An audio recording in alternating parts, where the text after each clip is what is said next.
São Paulo acerta a contratação de mais um pro futebol. Vamos comentar aí sobre isso? Vamos falar mais também sobre a situação do Galopo e também do Zubeldia depois da entrevista que ele deu aí. Outra polêmica entrevista do Galopo. Tem informação pra gente comentar aí sobre renovação de contrato no São Paulo e várias outras notícias do Tricolor. Certo, rapaziada? Bom, terça-feira aí, dia de treino no CT da Barra Funda. São Paulo fazendo seus últimos ajustes aí pro jogo de amanhã contra o Vasco.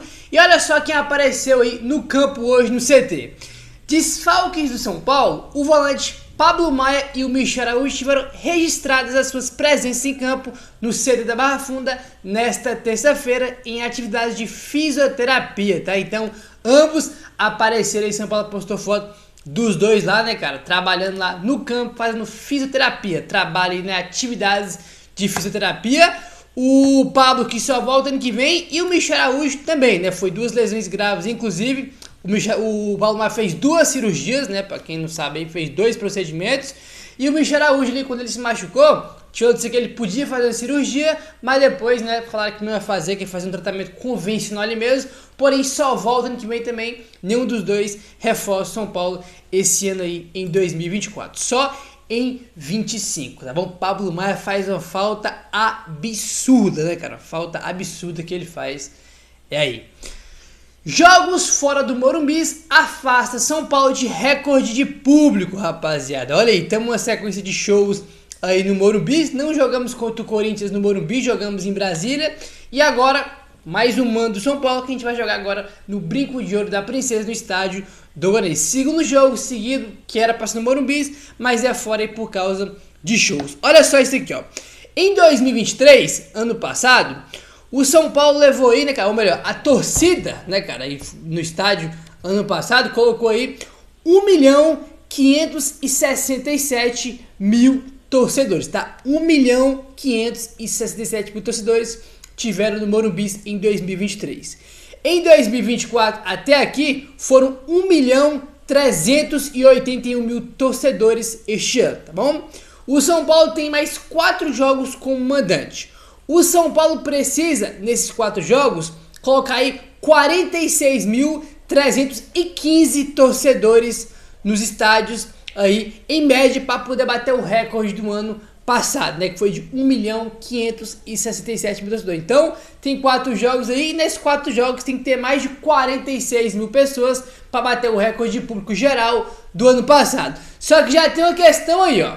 Para o jogo de amanhã contra o Vasco, apenas 16.000 ingressos foram liberados para o jogo no Brinco de Ouro da Princesa. Então amanhã você vai ter no máximo 16.000 pessoas, que foi a carga de ingressos que foram liberados aí para as torcidas, né? Tanto do São Paulo quanto do Vasco, né? Então, muito provável que não vamos bater aí, né, cara? A torcida não vai bater o recorde de público do ano passado. Infelizmente, a torcida não vai conseguir bater esse ano em 2024, muito por conta não, o principal motivo é porque vai ter jogos aí fora do Morumbi, como foi lá no Mané Garrincha contra o Corinthians e como vai ser amanhã também contra o Vasco. Essa vai ficar aí cerca de 2 meses sem jogar aí no seu estádio. Você vai voltar a jogar mês que vem contra o Atlético Paranaense, né? Isso eles não inventaram, né? Botar mais show lá durante os jogos ainda, porque vai bota mais show lá e vai ter que jogar outro estádio. Então, infelizmente, esse ano não tem recorde de público, porque, né, cara, vamos ter uma limitação muito grande aí jogando fora do Morumbi, né, cara? Complicado aí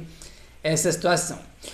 O técnico Luiz Zubeldia viveu poucos momentos de turbulência desde a chegada ao São Paulo, mas um deles foi exatamente na mesma sequência que a equipe enfrenta agora no Brasileirão, só que no primeiro turno. O jogo contra o Vasco nessa quarta-feira no Brinco de Ouro da Princesa marca o fim da pior fase que o São Paulo teve na primeira metade do Brasileirão. Ainda com a Copa do Brasil e com a Libertadores para disputar, o São Paulo poupou os titulares e ficou 4 jogos sem vencer. Em junho, foram 2 empates contra Internacional e Corinthians e 2 derrotas para Cuiabá e Vasco. A sequência negativa chegou a abalar a confiança dos torcedores no trabalho do Zubeldia e ligou alerta na diretoria. A gente ficou esses 4 jogos sem vencer contra Inter, Corinthians e depois perdendo para Cuiabá e Vasco. E a sequência que a gente está tendo agora, né? A gente perdeu para o Cuiabá no último jogo antes da data FIFA, e agora vamos enfrentar o Vasco amanhã. É a mesma sequência que teve no primeiro turno, que a gente perdeu os 2 jogos, e no retorno perdemos pro Cuiabá de novo, e amanhã evidentemente que tem que ganhar esse jogo contra o Vasco, que não pode perder, né? Então, na pior fase que o Zubeldia teve no São Paulo, na sequência de jogos, vai ser agora aí no segundo turno, né, cara? No primeiro turno foi bem ruim a sequência do São Paulo aí, jogo contra o Vasco, meu pai do céu, contra o Cuiabá. Então, cara, olha um negócio assim simplesmente inacreditável. Foi a pior sequência que o Zubeldia teve no São Paulo, e agora vai enfrentar essa mesma sequência agora no segundo turno. Já tá enfrentando, né? Porque já teve o jogo contra o Cuiabá aí, e o São Paulo repetiu na atuação ruim do primeiro turno, repetindo o jogo contra o Vasco. Esperamos que não repita a atuação contra o Vasco no primeiro turno, agora no segundo turno, no jogo de amanhã, ainda, porque se repetir, olha, vou te contar um negócio, aí é que é difícil repetir algumas atuações do São Paulo, são tão ruins que é difícil repetir. Aí, vamos avançando agora e vamos comentar aqui sobre um assunto, rapaziada, complexo, tá? Informação aí do Éder Trasquinha do UOL. O São Paulo está sem psicólogo no CT da Barra Funda e não pretende mudar isso. O clube trocou o protocolo no fim do ano passado e optou por um consultório externo para realizar os atendimentos. Os atletas buscam o departamento médico para agendar. A avaliação é que o esquema tem funcionado. São Paulo até o ano passado, cara, tinha aí uma psicóloga fixa, né, que trabalhava lá, ia todo dia pro CT, era fixa no São Paulo. Ela foi pro Corinthians agora não, no começo do ano, né? Você botar o ano inteiro aí sem psicólogo. E desde que a psicóloga do São Paulo foi embora, o São Paulo não trouxe um psicólogo para trabalhar no clube, dentro do São Paulo, né, cara? Eles, né, quem precisar de um psicólogo, aí o jogador tem que falar, vai no departamento médico do clube, informa, agenda e depois tem uma consulta aí, né, cara, né, que tem que agendar aí no consultório com o psicólogo. O São Paulo não tem mais um fixo, né, uma fixa, né, porque era uma psicóloga que tinha, não tem mais desde que a antiga saiu aí pro Corinthians. Enfim, é uma situação que divide muita opinião aí, né, cara, porque o São Paulo, os torcedores cornetaram muito, criticaram muito essa situação de não trazer um psicólogo fixo para trabalhar no clube. Enfim, a avaliação da diretoria é que tá funcionando, né? Sem um psicólogo fixo lá, né? Quem precisa, agenda e pronto. Enfim, é complicado essa situação. É aí porque a questão que fica é o seguinte: antes tinha uma psicóloga fixa, né? Se o São Paulo manda embora a psicóloga e começa a trabalhar de uma forma diferente, faz sentido, mas não, né, cara? A psicóloga pediu pra ir embora, né? Do São Paulo, ela pediu pra ir embora, pediu as contas,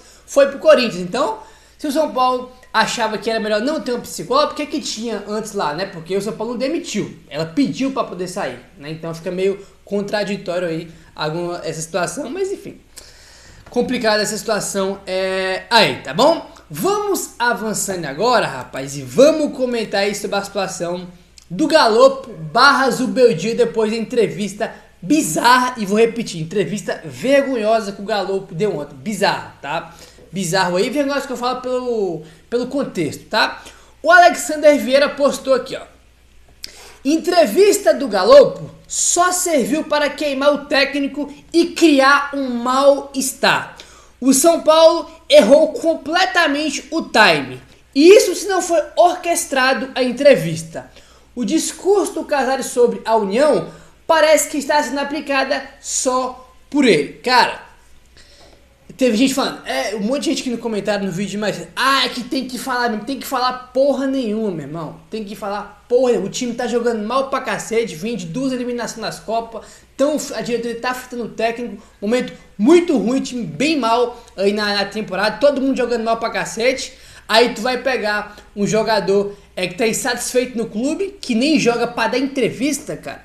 Qualquer clube que você pegar, qualquer clube, Palmeiras, pega um jogador do time que tá insatisfeito e que não joga, você vai pôr o cara pra falar. O que vai acontecer? Cara, né? Ele vai falar a declaração que vai incendiar o ambiente, vai jogar lenha na fogueira, que é exatamente o que o Galo fez ontem na entrevista que ele deu. Tem gente achando bacana a entrevista que ele deu, legal, né? O São Paulo brigando pra Libertadores e todo mundo jogando contra, né, cara? Pra piorar o clima, pra piorar a situação dos Zubeldia, pra piorar o clima de todo mundo no São Paulo, só jogando contra, né? Aí, e tem gente achando que é legal a entrevista do Zubeldia, que é só do Galo, que é só pra atrapalhar o ambiente, um clima, um mal-estar, como o Alexander Vieira colocou aqui, pra queimar ainda mais o técnico. Essa entrevista do Galo, irmão, tem zero algo positivo, não tem uma vírgula positiva nessa situação do Galo, tá? Não tem uma vírgula positiva, nada que você vai pegar nessa entrevista, você vai pegar algo de bom pro futuro do São Paulo até o fim do Brasileirão. Nada, muito pelo contrário. Amanhã, quando acabar o jogo contra o Vasco, uma das primeiras coisas que vão fazer é sobre a entrevista do Galo, né? Vão querer causar intriga, mal-estar, como já tá causando aí essa entrevista do Galo. Essa entrevista não acrescentou nada, né? Fora que ele jogou toda a responsabilidade dele pro Zubeldia. Ele falou que treina muito bem, né, cara? Eu sou elogiado pela diretoria, não dá pra ficar jogando 5, 10 minutos um jogo aqui, um jogo ali, tem que ter uma sequência. Ele jogou toda a responsabilidade dele pros Zubeldia. Ele não falou quando ele jogou contra o Cuiabá, ele jogou um jogo horroroso, quando ele jogou contra o Vasco, jogou mal pra cacete, ganhou oportunidade contra o Cuiabá como titular, jogou mal pra caramba. Daí isso ele não conta, né? Que ele joga mal pra caramba, isso aí ele não fala não, mas joga tudo pra cima do técnico, é aí. E outra, tá?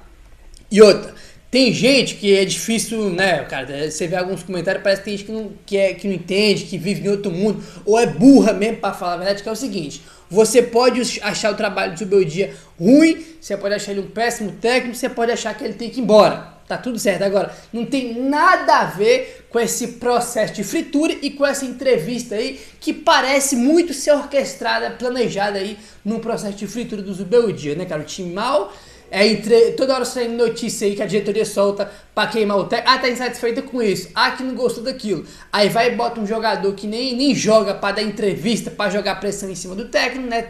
Você olha o contexto, parece que é tudo orquestrado, tudo combinado ali.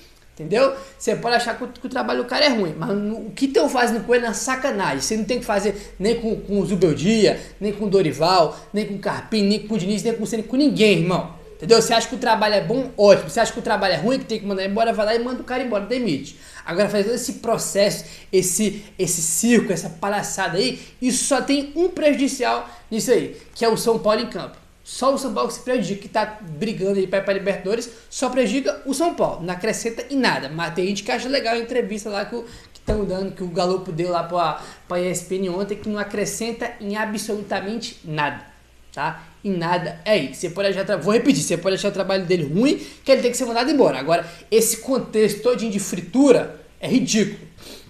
Ridículo. Amanhã você vai jogar contra o Vasco. Amanhã, por exemplo, o Bobadilha não vai jogar porque tá na seleção. Quem vai jogar vai ser o Marcos Antônio ou o Liseiro. Por que um dos dois não foi dar entrevista? Né? O Arboleda amanhã não vai jogar porque tomou o terceiro cartão amarelo. Quem deve jogar vai ser o Sabino. Por que o Sabino não foi dar entrevista? Né? O Caleri estava suspenso contra o Cuiabá. Vai voltar amanhã. Por que ele não foi dar a entrevista lá? Foi dar o Galo, que nem joga, né, cara? E aquele negócio, qualquer time que você for pegar um jogador que não joga, tá insatisfeito, vai botar pra dar entrevista, vai jogar ali na fogueira. Jogar lá na fogueira. Né, o time mal pra caramba aí, a diretoria vai lá colocar um jogador que tá insatisfeito e que nem joga pra dar entrevista. Ridículo, tá? Ridículo, tá? Uma piada o que a diretoria de São Paulo fez. É aí, tá, irmão? Errou completamente o time. Se não foi orquestrado como o Alexandre Vieira botou, se não foi tudo de caso pensado, que é o que parece que foi, né? Ridículo aí a entrevista. Repetindo, tá? Você que torce pro São Paulo, que torce pra essa instituição aqui, ó. Isso não acrescenta em nada, tá? Em nada. Uma vírgula positiva não tem, nada. Tá? E eu sempre olho pra isso aqui, ó. Entendeu? E quando, irmão, acontece qualquer coisa que não acrescenta isso aqui, não serve, entendeu? Não serve. Não é porque eu não torço pra jogador, não torço pra técnico, não torço pra presidente, torço pro São Paulo, entendeu? E a entrevista foi bizarra e não teve uma vírgula aí que vai acrescentar no time, entendeu? Nada. Muito legal, só queria mal-estar, mais polêmica. Aí tá, e essa entrevista foi bizarra, como eu falei, entendeu? Eu torço pra isso aqui, ó. E isso tudo que tá acontecendo só prejudica isso aqui, ó. Entendeu? Aí mas tem que falar mesmo, tem que falar mesmo. Talvez pros antes que não torce pro São Paulo, talvez tem que falar mesmo, pra criar polêmica, criar mal-estar. Mas pra quem torce pro São Paulo, né, cara? E pro São Paulo, isso tudo aí é péssimo. Péssimo, péssimo, péssimo, péssimo. Não acrescenta nada, repetir, isso tudo não acrescenta nada em prol do São Paulo. Pra quem tá torcendo pro São Paulo ir pra Libertadores, pra se classificar, isso tudo não acrescenta em nada, tá? Ó, rapaziada, informação aí do blog do São Paulo. São Paulo contrata profissional para mapear e investir em reforços para a base, rapaziada. Olha aí. Diego Ângelo, profissional que trabalha em scout e mapeamento de atletas, chegou ao Alvinegro Cearense em julho de 2021, quando foi contratado para trabalhar como analista de mercado junto às categorias de base do Ceará. Com sua evolução, ele foi promovido 2 anos depois, em julho de 2023, quando foi integrar o setor de análise de mercado do time principal do Ceará. Ele foi indicado pelo staff que Dorival Júnior levou ao São Paulo e depois da seleção. Com grande experiência em trabalho na base, onde permaneceu 3 temporadas, ele chega a Cotia com a missão de potencializar o mapeamento e descobertas de jovens em mercados inexplorados ou que os grandes investidores não estão indo no comum, tá? Então tá aí, rapaziada, formação do blog do São Paulo. Diego Ângelo tá profissional aí, né, de scout, de mapeamento de atleta, tava no Ceará, tá? O São Paulo contratou aí Diego Ângelo, mais um, né, que a gente comentou sobre aquela reformulação que tá aqui em Cotia, mais um profissional novo que chega aí para trabalhar em Cotia. Diego Ângelo tava trabalhando aí no Ceará, né, cara, e trabalhou na Barra do Ceará, né, cara, foi muito bem, depois foi promovido pro profissional e agora vem pro São Paulo aí para trabalhar em Cotia, tá bom? Ó, pra gente encerrar o vídeo aí, vamos falar sobre o Henrique Carmo, informação aí do Alexander Vieira. Empresário de Henrique Carmo diz que não está negociando a renovação com o São Paulo. O clube diz que está. Tá, então tá aí. O empresário do Henrique Carmo é o Wagner Ribeiro e segundo o Alexander Vieira, né, o Wagner Ribeiro falou que o São Paulo não está negociando a renovação com o Henrique. E o São Paulo diz que tá. E aí, como é que fica? Enfim, tá ficando sério e preocupante essa renovação do Henrique aí. Meu parceiro, se inscreve no canal, ativa o sininho, valeu, tamo junto e saudações tricolores.